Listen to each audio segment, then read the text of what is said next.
Exercise 5.2 question number 3। और question number 3 का जो फर्स्ट क्वेश्चन है उसमें आपको मिसिंग टर्म निकालनी है और एपी की 3 टर्म दे दी गई हैं।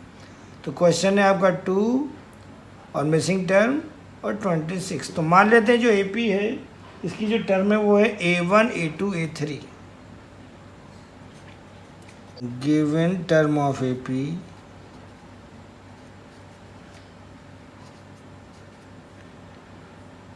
इज A1, A2 और A3। इसका मतलब हुआ कि हमको A2 तो फाइंड करना है और A1 की वैल्यू आपको दे दी गई है। तो A1 की वैल्यू कितनी है हमारे पास 2 और A3 की वैल्यू दे दी गई है, A3 की वैल्यू है 26। अब सबको मालूम है कि भाई AP का जो थर्ड टर्म का फॉर्मूला है वो क्या है हमारे पास A + 2D। तो A + 2D = 26। A means first term जिसको अपन A1 भी कहते हैं। तो A की जगह आप 2 पुट कर लो और अब इसको सॉल्व करके हम D की वैल्यू निकाल रहे हैं। तो 2D = आ गया 24 और D = आ गया 24/2 मीन्स कितना आया 12। आपको जो मिसिंग टर्म निकालनी है वो कौन सी निकालनी है A2।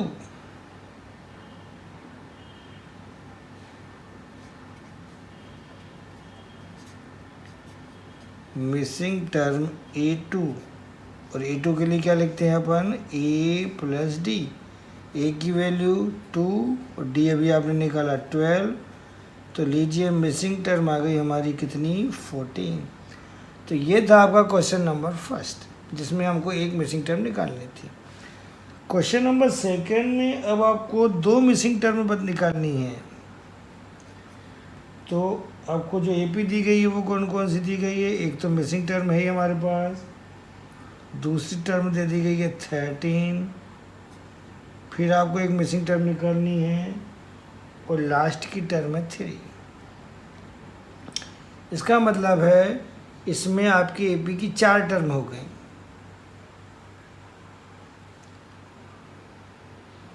तो लेट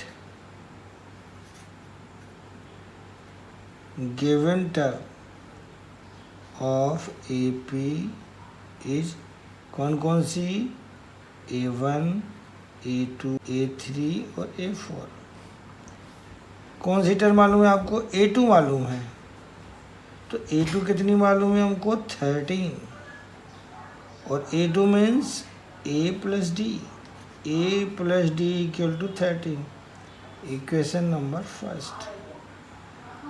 और आपको क्या मालूम है फोर्थ टर्म। फोर्थ टर्म मतलब A4। A4 कितना मालूम है आपको 3। तो फोर्थ टर्म का क्या हो गया हमारे पास A + 3D = 3। Equation number second. अब इन दोनों इक्वेशनों को आपस में सॉल्व करके अपन वैल्यू A और D की निकालेंगे। तो कैसे by equation first and second. तो पहली इक्वेशन A + D = 13 और दूसरी इक्वेशन है A + 3D = 3। तो साइन चेंज करिए। साइन चेंज करने से A से A कैंसिल, ये हुआ -2D, दिस इज 10 और D की वैल्यू आ गई आपकी 10/-2 मीन्स -5। अब इस D की वैल्यू को आप फर्स्ट इक्वेशन में पुट कर देते हैं। पुट वैल्यू ऑफ D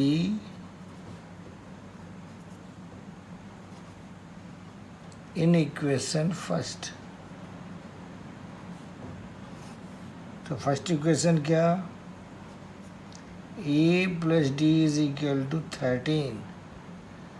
तो A D की वैल्यू -5 = 13। ट्रांसफ़र करिए 13 + 5। तो A की वैल्यू आ गई आपके पास 18। अब जो हमारे पास मिसिंग टर्म है उसमें एक तो हमारी थी फर्स्ट टर्म। तो फर्स्ट टर्म A1 तो आ गई आपकी। कौन सी आ गई फर्स्ट टर्म हमारी कि A1 = आ गया 18। दूसरी मिसिंग टर्म थी हमारे पास A3। तो A3 का फार्मूला हुआ आपका कितना A + 2D। वैल्यू पुट करिए A की जगह 18 2, डी की जगह -5, मल्टीप्लाई किया -10 और 18 में से 10 गए तो 8, तो थर्ड टर्म आ गई 8। तो ये जो दो मिसिंग टर्म थी उसमें फर्स्ट टर्म अपनी आ गई 18 और थर्ड टर्म आ गई आपकी 8।